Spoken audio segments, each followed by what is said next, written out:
네, 여러분 안녕하십니까? 네, 오늘도 마태복음서 강의 153강 시작하겠습니다. 오늘 함께 읽을 말씀은 마태복음서 26장 26절에서 35절의 말씀입니다.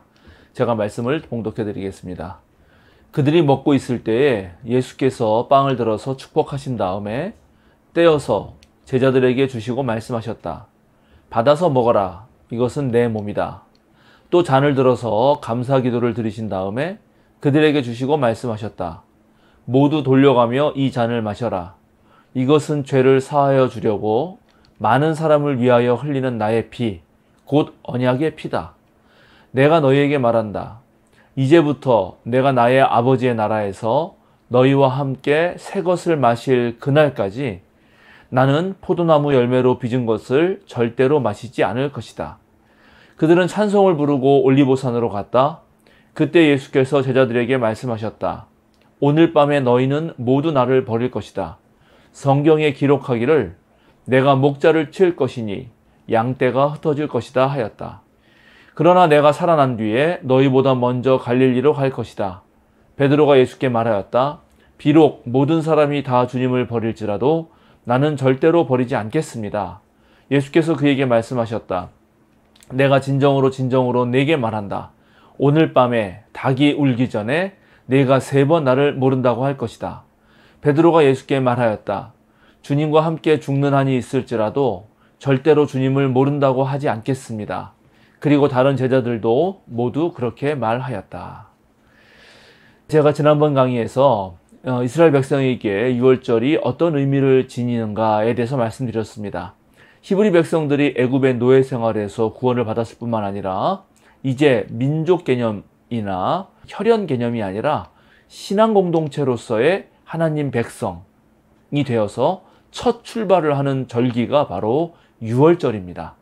구원의 기쁨을 기억하면서 동시에 하나님 백성으로서의 정체성을 다지는 자리, 그것이 유월절 식사고, 이때는 유월절 양, 그리고 누룩 넣지 않은 무교병, 쓴 나물, 그리고 소스, 샤로셋이라고 하는 소스를 사용했고 또 4번의 포도주 잔을 마셨습니다. 유월절 양은 이집트를 심판하는 하나님의 영이 자기 백성의 집을 건너뛰도록 표시하는 데 쓰인 그 양입니다. 어린 양을 잡아서 그 피를 문설주에 발랐고 그 고기는 다음 날에 남지 않도록 온 가족이 함께 먹었죠. 유월절 양을 잡아서 먹는 것은 구원의 하나님을 기억하는 것입니다. 그 문설주에 양의 피가 발라진 그 집을 심판의 영이 뛰어넘었으니까요. 무교병은 누룩 없는 빵으로서 구약에서 누룩은 온갖 악을 상징하는 것이기도 하고, 실제로 유월절 준비일에 히브리 백성들은 집안 구석구석에 있는 누룩을 찾아서 없앴습니다. 동시에 누룩을 넣고 발효를 시켜서 잘 구워진 빵을 먹을 시간이 없이 매우 촉박하게 애굽을 빠져나와야 했던 그런 구원의 순간을 상징하죠. 쓴 나물은 애굽에서의 그런 고통스러운 시간들, 아주 힘든 노동을 상징하는 것입니다. 샤로셋, 즉 소스는 식초, 무화과, 아몬드, 대추야자, 이것을 점토 색깔이 날 때까지 향료와 함께 곱게 갈아서 그것을 이제 찍어 먹을 수 있도록 한 것인데, 이 점토색을 나게 하는 이유는 애굽에서 굽던 그 벽돌 색깔을 상징하기도 합니다. 4번에 걸쳐서 잔을 마시는데요. 그것은 파라오의 학정에서 구원받은 것, 애굽의 고된 노역에서 구원받은 것, 죽음의 사자가 지나갈 때 구원받은 것, 마지막으로 구원을 받아서 하나님 백성이 된 것을 감사하는 그런 의미를 지니고 있습니다. 이렇게 매 유월절을 지키는 이스라엘 백성은 이 절기를 통해서 자신들의 신앙인으로서의 정체성, 신앙의 백성으로 정체성을 확고히 하였던 것이죠. 오늘 예수님은 이 유월절 식사를 하시면서 이제 여기에 또 다른 새로운 의미를 부여하십니다. 그리고 그리스도인들은 유월절 식사가 아니라 예수님과 함께 나눈 식사를 통해서 그리스도인으로 거듭나는 계기가 되죠. 위에서 말씀드린 대로 유월절 식사는 여러 음식이 제공되지만 예수님과의 저녁 식사는 아주 간단하게 빵과 포도주만 언급되고 있습니다. 예수님은 빵을 들어서 축복하시고 그것을 떼어서 제자들에게 나누어 주십니다. 그리고 이렇게 말씀하시죠. 받아서 먹어라. 이것은 내 몸이다. 받아서 먹으라 하는 것은 이 예식에 동참하라는 것입니다. 그런데 예수님은 무교병이 단순히 누룩 없는 빵이 아니라 자신의 몸이라 말씀하십니다. 그리고 그 빵을 떼어서, 즉 찢어서 나누어 주셨습니다. 하나의 빵은 찢어져서 제자들에게 분배됩니다. 즉 예수 그리스도는 자신의 몸을 하나님께 들어 올리고 그렇게 주님께 바쳐진 것에 대해서 감사하시면서 자신의 몸을 나누어서 제자들에게 줍니다. 여기서 빵은 새로운 생명을 상징합니다. 빵을 먹어야 우리 육신의 몸이 살듯이 이제 예수 그리스도의 삶과 가르침을 자신의 삶으로 승화시켜야 영혼의 참된 삶이 가능하다 하는 것을 우리는 알아야 하는 것입니다. 이제 제자들은 예수님의 삶을 나누어 받음으로써 자신의 삶이 아닌 예수 그리스도의 삶을 살아야 합니다. 이스라엘 신앙 공동체가 유월절 양과 빵을 먹음으로써 애굽의 모든 악을 없애고 하나님 백성으로서의 삶을 살았던 것처럼 이제 그리스도인들은 예수의 삶을 살아야 하는 것이죠. 두 번째, 예수님과의 저녁 식사에서 예수님은 잔을 돌려가며 마시도록 합니다. 우리는 지금 이제 그 위생 문제가 있어서 우리 교인들이 각각의 잔을 받지만 이때 예수님 제자들과 함께 마셨던 잔은 하나의 잔입니다. 그 하나의 잔을 돌려가면서 거기에 참석한 제자들이 마셨죠. 그리고 이 잔은 죄를 사하여 주려고 많은 사람을 위하여 흘리는 주님의 피를 상징하자 동시에 미래에 완성될 완전한 구원의 상징으로서의 언약의 피라고 또 말씀하십니다.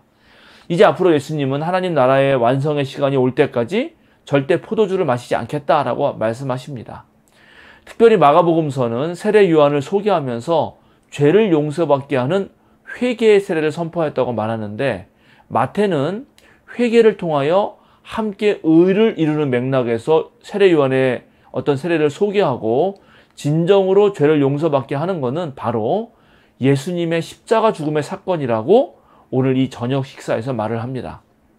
세례 요한의 세례가 죄를 용서하는 것이 아니라 예수님의 십자가 죽음을 통해서 보여주신 그 사랑이야말로 모든 허다한 죄를 덮는 것이다 라는 것을 알려줍니다. 그래서 바로 그 사실을 기억하는 성찬을 통해서 이제 우리의 모든 죄가 사해지고 새롭게 거듭나서 하나님께서 이루시는 구원을 지금 여기에서 이루고 있다 하는 것이죠. 이제 더 이상 양을 잡을 필요가 없습니다.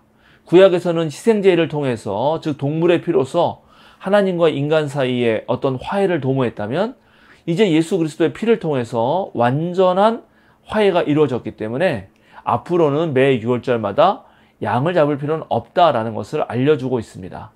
초기 그리스도교는 바로 이 예수님과의 저녁 식사를 그리스도교 예배 안으로 가져옵니다. 지금까지 우리도 매번 성찬식을 통해서 이날의 저녁 식사를 기억하고 있죠. 성찬식 없는 예배에서는 자신을 하나님께 드리셨던 그 예수님의 봉헌을 생각하면서 봉헌 시간을 통해서 성찬식을 대신합니다. 그러면서 우리 또한 하나님께 감사하면서 예물을 드리죠. 이 봉헌을 통해 예수 그리스도의 희생과 우리의 죄 사하여 주심에 감사하는 것입니다. 많은 교회에서 예배를 마치고 온 교우들과 함께 식사하죠.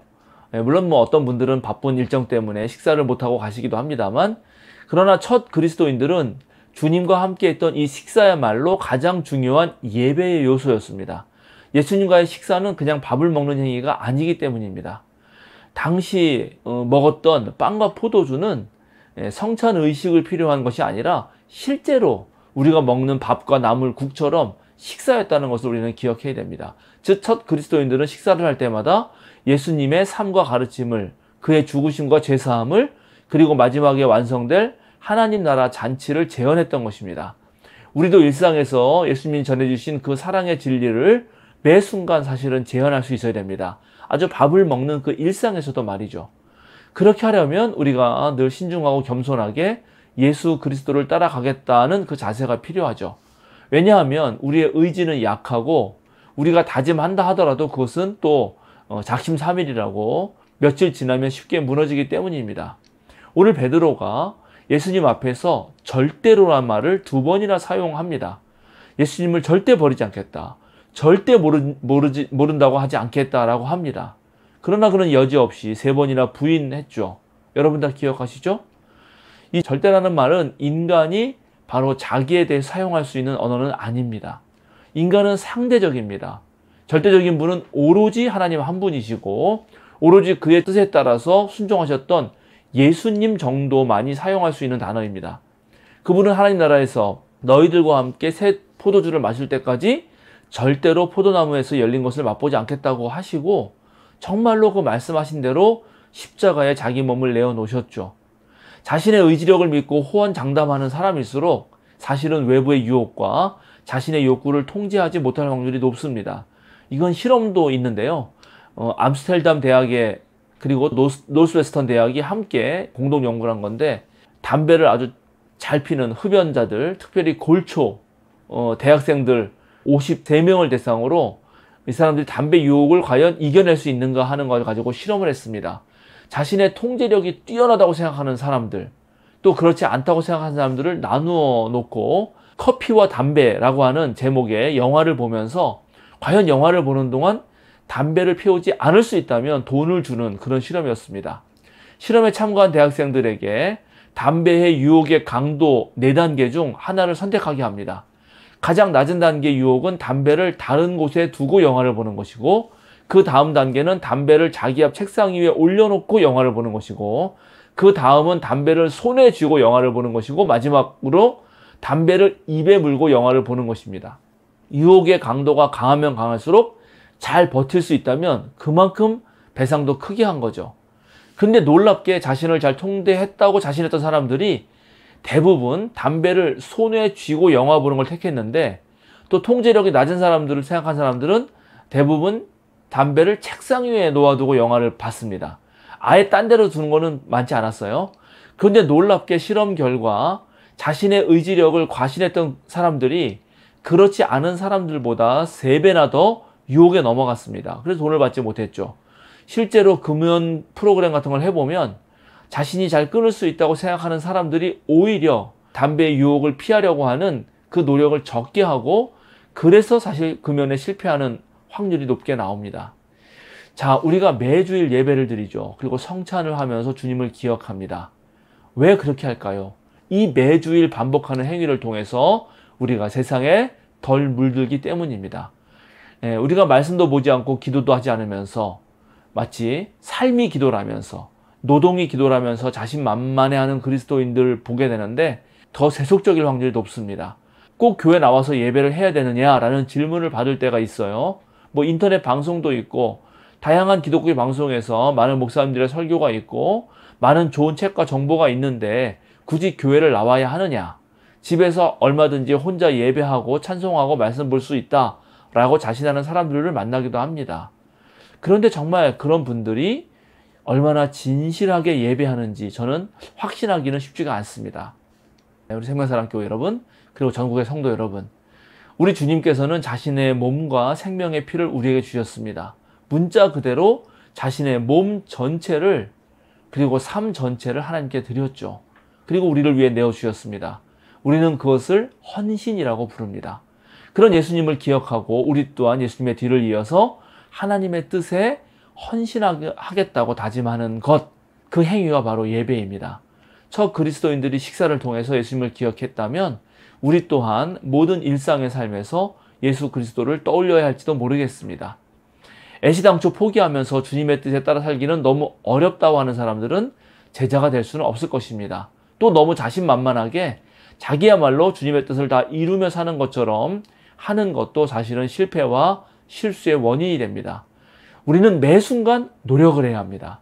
하나님의 뜻에 자신을 맡기면서 나의 손과 발을 사용하시는 주님께 자신을 내어 드려야 합니다. 바로 예수께서 우리를 부르신 이유가 여기에 있고, 지금 이 자리에 저와 여러분이 함께 모여서 예배하고 말씀을 듣고 공부하는 이유도 다 여기에 있습니다. 너희는 먼저 하나님의 의와 하나님의 나라와 하나님의 뜻을 구하라 하는 말씀을 우리는 늘 다시 되새겨야 할 것입니다. 오늘 성찬의 예식을 하셨던 이 주님의 마지막 식사를 우리가 살펴보면서 우리도 언제나 먹고 마실 때마다, 또 특별히 성찬식을 하고 예배 드릴 때마다 정말 끝까지 주님의 충실한 제자가 되겠다고 그렇게 다짐하고 그렇게 살아가시는 저와 여러분이 되면 좋겠습니다. 예, 오늘 마태복음서 강해는 여기서 마치도록 하겠습니다. 그러면 다음 주에 또 뵙도록 하겠습니다. 예, 여러분 감사합니다.